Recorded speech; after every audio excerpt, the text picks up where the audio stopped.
जैसे मैंने पहले कहा, बड़ी ट्वीट्स करते रहते हैं और बड़ा खबरों में रहने का आपको जो है ना वो पता है कि कैसे आपने खबरों में रहना है।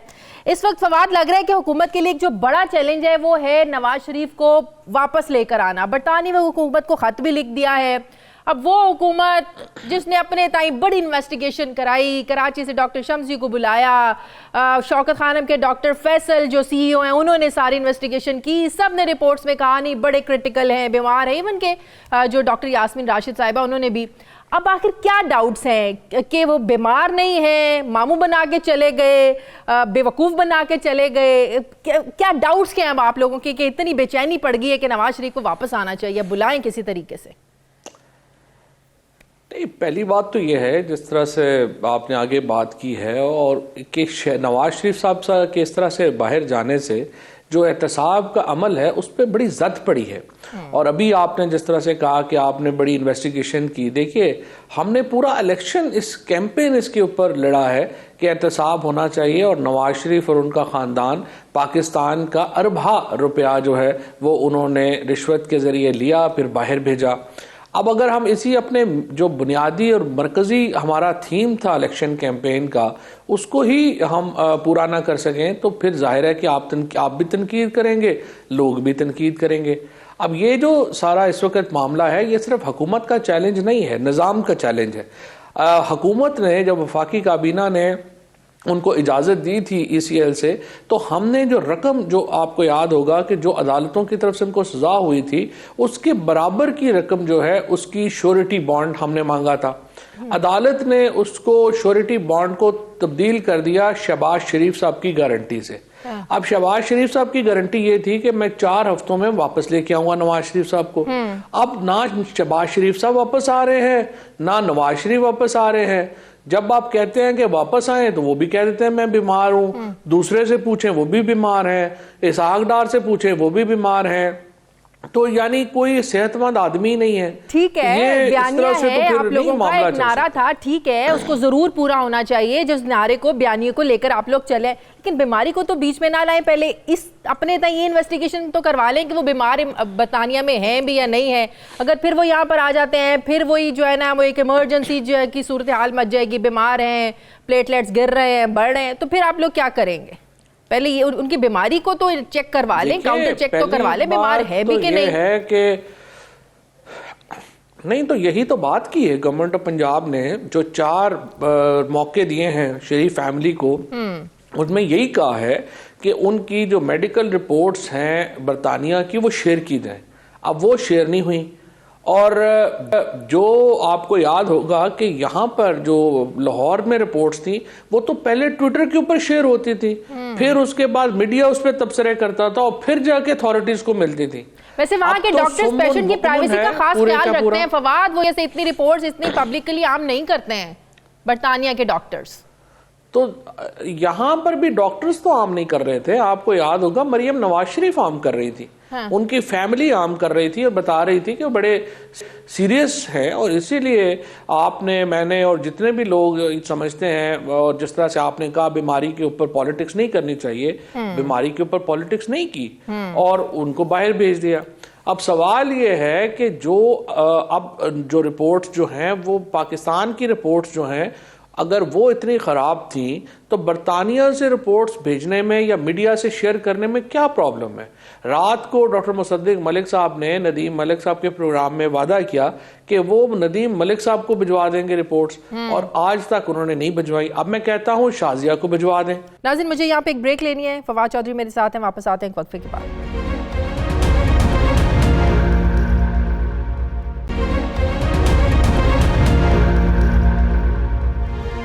ब्रेक के बाद एक बार फिर से आपको खुशामदीद कहते हैं। फवाद, आपने कहा था कि पंजाब हुकूमत ने जो मेडिकल टेस्ट करवाए मशकूक थे, इन हालात में पंजाब हुकूमत को एक इंक्वायरी बिठानी चाहिए जो महकमा सेहत लेबॉर्ट्री डॉक्टर साहिबान की शरीफ खानदान से जो मिली भगत है इसको जो है ना वो इन्वेस्टिगेट कराई जाए, पूरी जो हकायक के सामने आने चाहिए।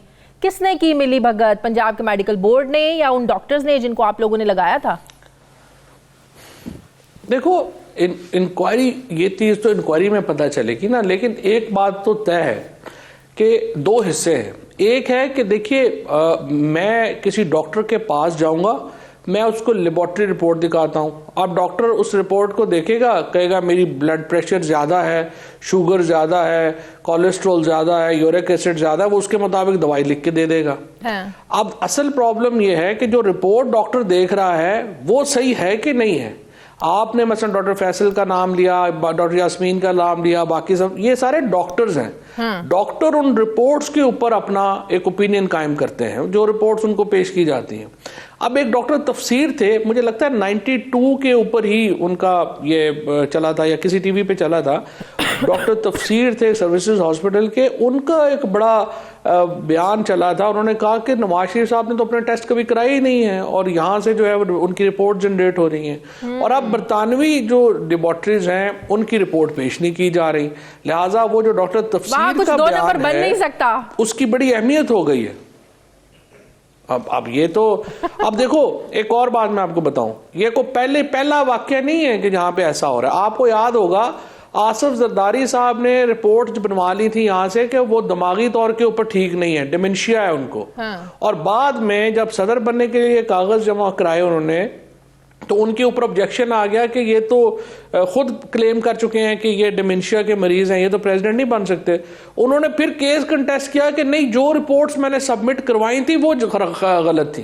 तो ये तो पाकिस्तान में तो हर चीज ही अल्हम्दुलिल्लाह। अच्छा, शहबाज शरीफ की नाअहली के लिए पंजाब हुकूमत को दरखास्त, पंजाब हुकूमत को सारे मशवरे फवाद क्यों देता है? फवाद की तरफ से क्यों मशवरे आते हैं? खुद जो नहीं कुछ कर रहे पंजाब में आ जाओ फिर। नहीं, देखिए मसला ये है कि मैंने तो ये इसलिए कहा है कि लीगली पोजीशन आप देखिए ना, उन्होंने क्या कहा कि जो अपना ये मामला किया कि जो शहबाज शरीफ साहब का एक एफिडेविट आया और उन्होंने कहा कि उनकी जिम्मेदारी होगी बयान हल्फी आया उनको वापस लाने की। अब अगर वो अपने बयान हल्फी के ऊपर इम्प्लीमेंटेशन नहीं करते तो इसका मतलब है कि वो उसकी खिलाफ वर्जी कर रहे हैं, और अगर बयान हल्फे की खिलाफ वर्जी करते हैं तो आर्टिकल 63 के तहत डिस्क्वालिफिकेशन पे सॉर्ट करनी चाहिए उनकी। तो वो मैं उनको कहता हूं कि उनको करनी चाहिए। फवाद, ऑपोजिशन रहनुमा एक एक करके अब जो है ना वो रिहा हो रहे हैं, इससे भी तो आप लोगों का जो एक बयानिया एहतसाब का करप्शन के पैसे निकलवाने हैं, उसको, इस बयानिया को नुकसान पहुंच रहा है। अब ये लोग तो बाहर ही है ना, ये लोग तो बाहर नहीं गए ना, नवाज शरीफ बाहर गए ना इलाज के लिए। तो ये फिर किसकी वजह से सब कुछ हो रहा है? नैब की प्रोसिक्यूशन जो है ना वो वीक है, केसेस स्ट्रांग नहीं बन पा रहे हैं, बना नहीं पा रही है नैब, सबूत नहीं है, पहले गिरफ्तार कर लिया जाता है, बाद में सबूत ढूंढे जाते हैं। कहीं ना कहीं तो कोई वीकनेस है ना, कमजोरी है ना किसी इदारे की। नहीं, ये बात तो आपकी बिल्कुल सही है। देखिए, जब ये लोग पकड़े जाते हैं, उसका जो हुकूमत का प्रॉब्लम हमारी बड़ी इसमें कॉम्प्लेक्स है। प्रॉब्लम यह है, 2-3 बातें आप ज़हन में रखिए। नैब का इदारा हमारा बनाया हुआ नहीं है, चेयरमैन से लेके चपड़ासी तक उसमें कोई अपॉइंटमेंट हमारी नहीं है, प्रोसिक्यूशन की कोई अपॉइंटमेंट हमारी नहीं है, इन्वेस्टिगेशन की केस भी कोई हमारा बनाया हुआ नहीं है। ये तमाम मुकदमे जिनमें ये लोग अंदर गए और फिर बाहर आए, ये हमसे पहले के बने हुए हैं। अब प्रॉब्लम क्या है, जब वो नैब पकड़ता है तो इल्जाम लगता है गवर्नमेंट के ऊपर, जब छूटता है तो इल्जाम लगता है गवर्नमेंट के ऊपर। अब ये एक कॉम्प्लेक्स प्रॉब्लम है जिससे ऊपर हमारा एक कह लीजिए कि कैश 22 है गवर्नमेंट के लिए, हमारा लेना देना है कुछ नहीं है, और सारा ब्लेम जो है वो हुकूमत के ऊपर आता है। और इसीलिए मैं पहले दिन से लेकिन देखें ना, जो नैब ऑर्डिनेंस आप लोग लेकर आए हैं, लोग इसी का भी तो फायदा उठा रहे हैं ना फवाद। बड़े लोग जो है ना वो दरखास्तें लेके जा रहे हैं अदालतों में, फायदा उठा रहे हैं इसका। बिल्कुल ठीक बात है। ये एक बहुत ताकतवर जो ब्यूरोक्रेटिक माफिया है, उन्होंने ऑर्डिनेंस जो है वो हुआ, उसके नतीजे में आपके वजीर कानून शामिल, बड़े बड़े मुलजमान हैं उनको तो शामिल, सिर्फ ब्यूरोक्रेसी ने थोड़ी ना किया है। नहीं, एक माहौल बन गया था, माहौल है, अब भी माहौल है, नैब के खिलाफ है काफ़ी माहौल, और नैब ने काफ़ी, मैं समझता हूँ जो अच्छे काम भी किए हैं वो भी इस माहौल में आप समझिए कि उनके खिलाफ जो हैं वो जा रहे हैं। हालांकि मैं समझता हूँ जावेद इकबाल साहब ने आके नैब को बड़ा इफेक्टिव किया था। इतने बड़े बड़े लोग कभी जेलों में नहीं गए जितना ये जावेद इकबाल साहब के दौर में लोग जो हैं वो जेलों में गए। ये अनफॉर्चुनेट है कि नैब ने अपना फैलाव बहुत बढ़ा लिया। वो फोकस करते 10, 15, 20 केसेस पे फोकस करते ना तो वो भी कामयाब हो जाते और फिर एक मिसाल सेट हो जाती। नैब ने गलत ये किया कि उन्होंने अपना नेट इतना, उनकी कैपेसिटी थी नहीं, ना इन्वेस्टिगेशन की ना प्रोसिक्यूशन की, उसके नतीजे में उनकी तवज्जो जो है वो केसेस पे रही नहीं और लोग जो है वो बाहर आना शुरू हो गए। वो फोकस एहतसाब करते, जो प्राइम मिनिस्टर एक्चुअली बड़े शुबह से कह रहे थे कि आप इस तरह से इतना बड़ा करेंगे कुछ भी रिजल्ट नहीं आएगा, आप बड़े लोगों को पहले पकड़ें ताकि नीचे लोग तो खुद ही उससे सबक सीखेंगे। वो नैब ने गलती की, मैं समझता हूँ। और ये गलती ऑर्डिनेंस लाकर भी हुई जिसका आज सब लोग उठा रहे हैं और बाहर आ रहे हैं जमानते ले रहे हैं। आज ये रियलाइजेशन है हुकूमत में? अभी तो ऑर्डिनेंस है, कल को कानून भी बनना है ना। हाँ देखिए, वो मैं समझता हूँ कि उस पर जो है वो रिजर्वेशंस जो हैं वो हैं। और दूसरी बात यह है कि जो अब कानून बनना है, मैं समझता हूँ कि पॉलिटिकल पार्टीज़ को चाहिए कि वो एहतसाब का एक अमल ऐसा बनाए कि जिसमें गलत बंदा पकड़ा ना जाए और सही बंदा जो है वो फिर बाहर ना निकले। ठीक है, अच्छा, एक ही दिन पहला रोजा होने जा रहा है इस बार पूरे मुल्क में। ईद एक दिन होगी, रोजा एक दिन होगा। ये तो देखिए, ये तो डिपेंड करता है, अगर आप, ये तो कौम ने फैसला करना है कि साइंस और टेक्नोलॉजी के ऊपर रिलाई करना है या फिर आपने जो है वो मौलाना साहिबान पे करना है।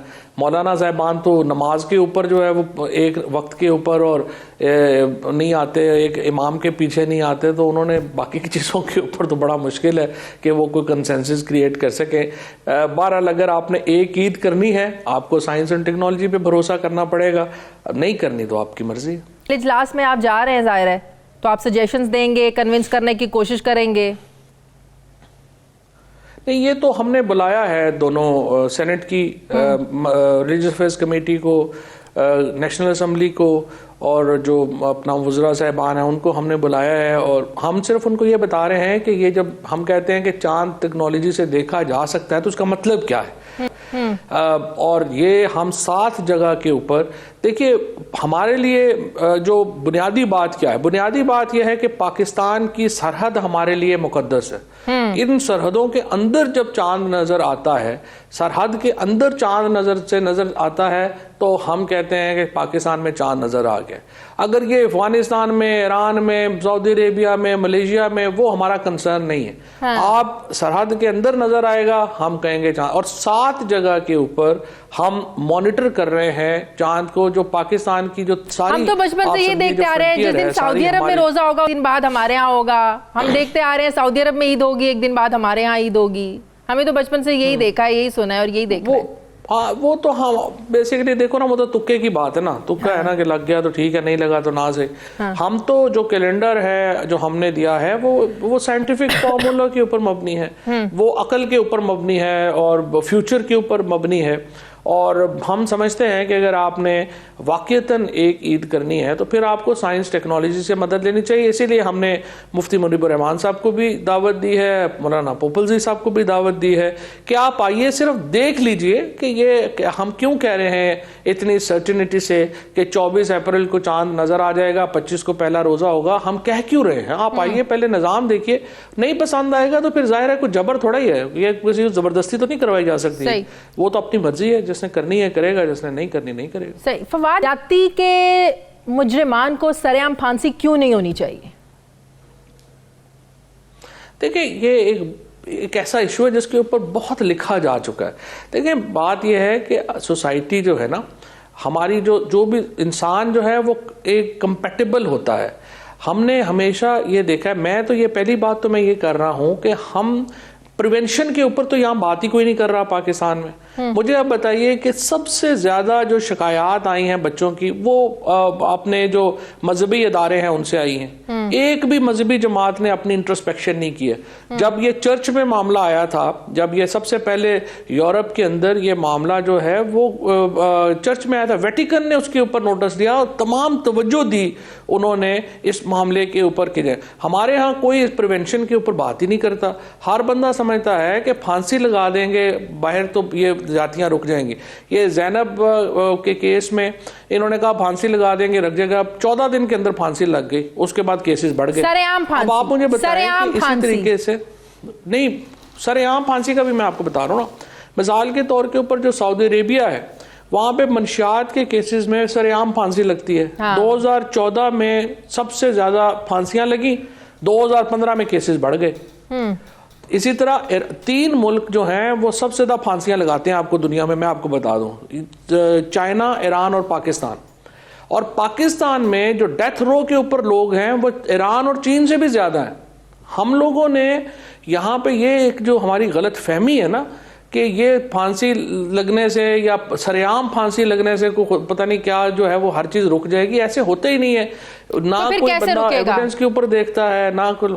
फिर रुक भी तो वैसे भी तो नहीं रुक रहे ना। जिस तरह से बाकी दुनिया नहीं, जिस तरह से बाकी दुनिया में रुका है। सबसे पहली बात तो ये है कि जहाँ ये कौन ज्यादती होती किसके साथ है, गरीब तरीन बच्चों के साथ होती है, और जो उन बच्चों के साथ होती है जिनको आप समझिए कि उस तरह की केयर नहीं मिलती जो आम जो बाकी जो बच्चे जो हैं वो अफोर्ड कर सकते हैं। उन बच्चों को जो रियासत है उसका काम है उन बच्चों का माँ बाप बन के उनको पाले, उनका ख्याल करे। जिस तरह से तरक्की याफ्ता दुनिया ने इसके ऊपर जो प्रिवेंशंस की हैं, जो रोका है, वैसे ही हमें भी करना पड़ेगा। जो इस तरह के जो हमारे गरीब बच्चों के स्कूल्स हैं, मदरसे हैं, वहाँ पे अंदर कैमरे लगने चाहिए। उनका जो निज़ाम है उसको जो है वो मॉनिटर करना चाहिए। जो हमारे सोशल वेलफेयर के इदारे हैं उनको इफेक्टिव करना चाहिए। ये एक बड़ा कॉम्प्रिहेंसिव आप लोगों ने करना है ना, सब एक निज़ाम है जो कि हमें अपनाना चाहिए। हुकूमत को मशवरे दें ये सब। बिल्कुल, हम नहीं, बिल्कुल ठीक है। अभी ये चाइल्ड प्रोटेक्शन देखिए, मैं I must say doctor Mazari is doing a lot. Doctor Shireen Mazari ने इसके ऊपर बहुत तवज्जो दी है। I have all praise for her. I hope कि जो प्रोविंशियल गवर्नमेंट्स हैं वो भी डॉक्टर शीरी मज़ारी के नक्शे कदम के ऊपर चलें और कम से कम उनको बुला के सीख लें कि वो क्या कर रही हैं और फिर अपने प्रोविंसेस में वो चीज़ अप्लाई करें। बहुत बहुत शुक्रिया। वफाकी वज़ीर बराए science and technology Fawad Chaudhry मेरे साथ थे।